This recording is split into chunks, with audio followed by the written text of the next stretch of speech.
There have been 11 homicides in Yakima this year and police have only made one arrest, the lowest clearance rate the city has seen in the past several years.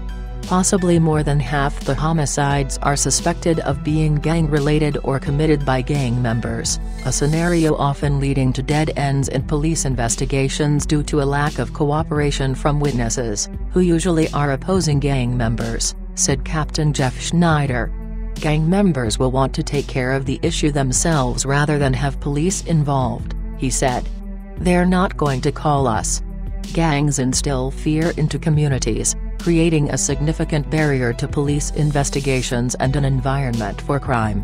While solving gang killings is difficult, it isn't impossible, and the consequences of leaving them unchecked put the larger community and law enforcement at risk. Yakima isn't alone in its struggle to solve gang homicides, which typically are the toughest cases for two reasons: gang members almost never cooperate with investigations, even when they are the victims, and they intimidate witnesses, said David Carter, a Michigan State University criminal justice professor, who studies gang crime. Gang members have a no-snitch mentality, which means it's difficult to get them to inform on other gang members, Carter said. They intimidate community members who fear retaliation if they talk to the police about a gang homicide. Despite the difficulty, having gang homicides go unsolved isn't common and often stems from poor relationships police have with the community, Carter said. Every day Yakima police officers respond to hundreds of calls, and here you can see details of the last 30 days of incidents. Show map accordingly. Some law enforcement agencies have turned to other techniques to improve connections with the community. For example, police in Pasco routinely visit areas where gangs are present, talking to residents and gang members to build relationships. We're building trust with them in the beginning before homicides happen, said Pasco Police Captain Ken Rosk.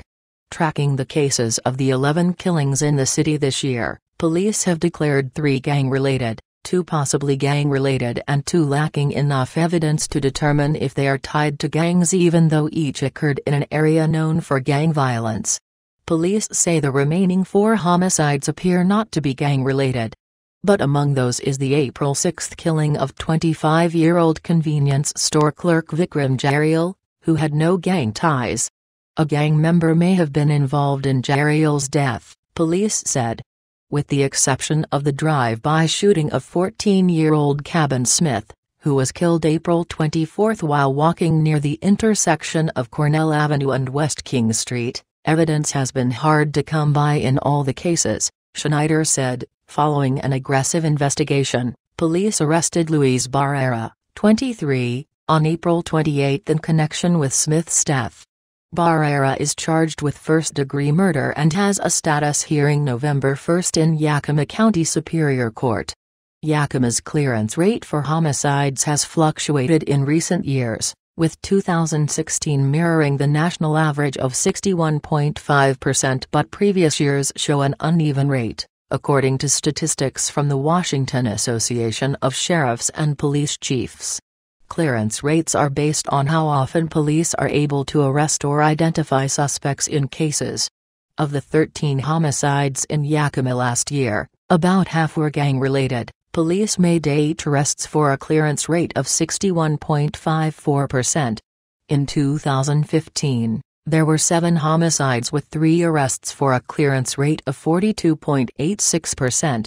And in 2014, there were 2 homicides with 1 arrest for a clearance rate of 50%.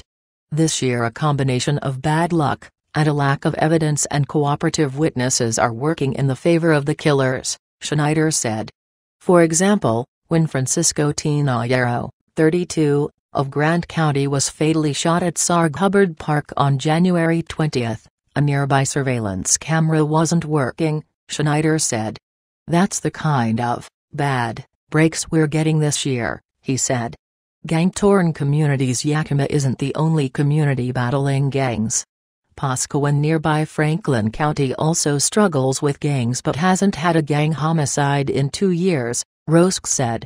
With demographics similar to Yakima, Pasco has a population of about 72,000, a large migrant workforce and is situated in the Tri-Cities, which also encompasses Richland and Kendwick.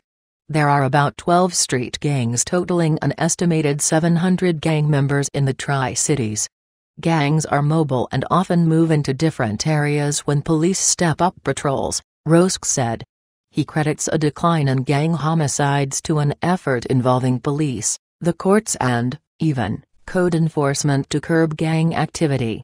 Judges have issued stiffer sentences for gang-related crime and stricter requirements prohibiting gang members from hanging out with other gang members while on probation, he said.